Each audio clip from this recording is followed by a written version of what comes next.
But as you know, a lot can change in just a year, so naturally, it's time for an update.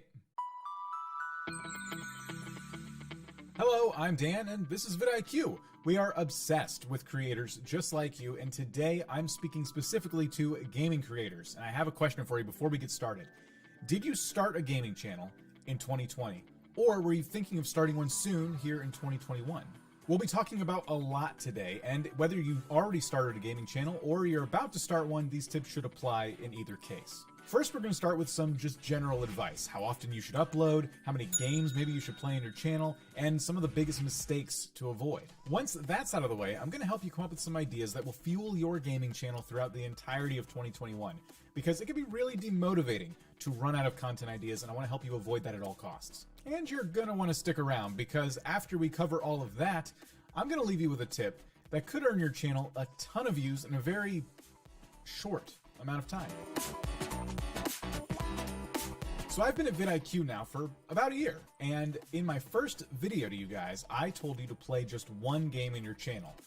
Now, from a YouTube algorithm perspective, this is pretty solid advice. And to prove that, I asked some of our community members to share their experiences throughout the year of 2020. These are all channels that grew pretty quickly in 2020, following the strategy of covering just one game. It's not just about the YouTube algorithm.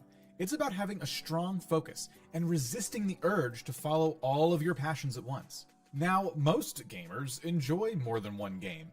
However, I encourage you to focus on just one of them, your favorite one, in 2021.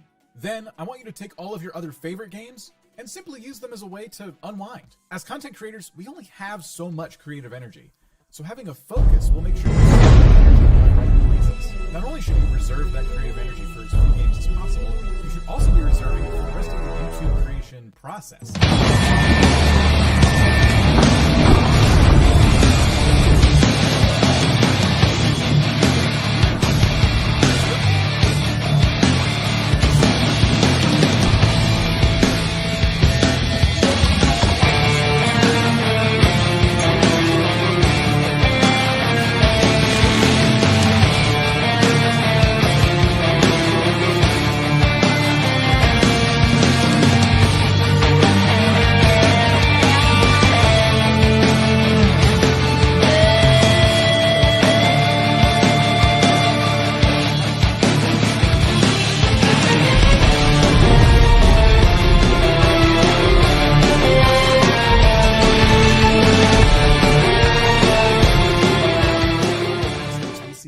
Channels make all the time. And on top of those, there are also a few common ones we see quite a bit. A lack of research in your titles, templated thumbnails that make your channel look like thumbnail wallpaper, and intros lacking a strong hook. Before we get into the titles and thumbnails, let's talk about those intros. Do your retention graphs generally look anything like this? Low retention is a key indicator to YouTube that your video may not be delivering on its promise, and therefore it shouldn't be recommended over someone else's video.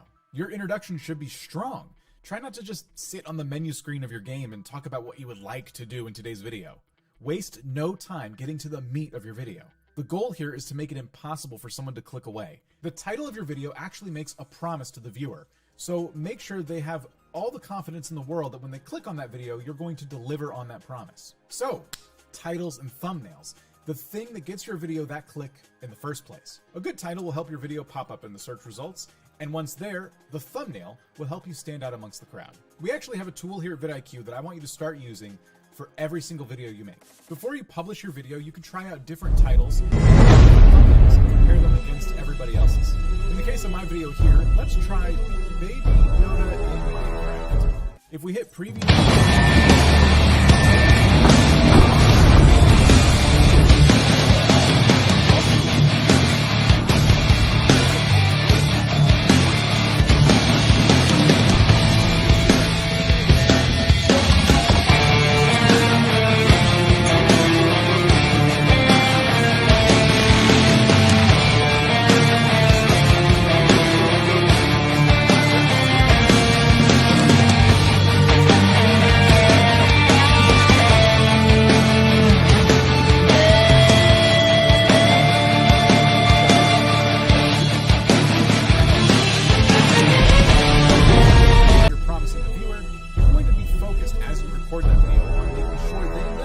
get there,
episode 12. So I'm going to show you.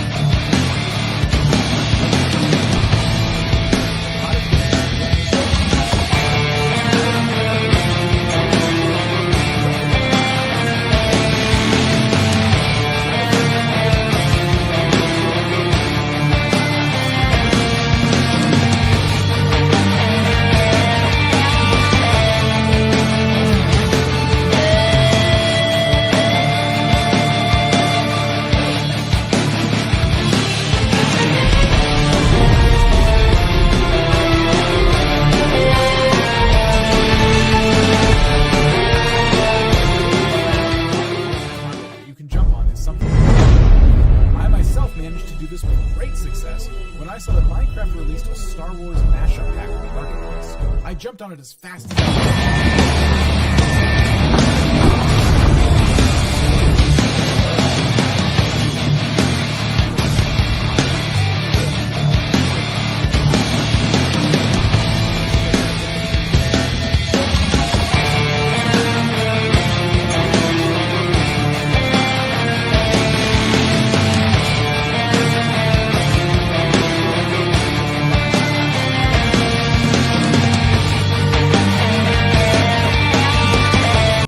You want the results to come up with, the views per hour, the views themselves, of course the category, in this case for me gaming, the country, and you can even filter by our own vidIQ score. So let's pretend I'm making my Minecraft Baby Yoda video for the first time, but I haven't made it just yet. I want to see how well it ranks. So I'm going to type Minecraft Baby Yoda, and I'm going to hit get results. When nothing pops up in the last 48 hours, I'm getting a little nervous, but why don't we try the last 7 days? Nothing there either. Just for fun, let's see what it's done in the last 6 months. And this is where we get an idea of just how important it is to follow trending topics on YouTube. In the last 6 months, this video has been doing fantastic. Now, this Star Wars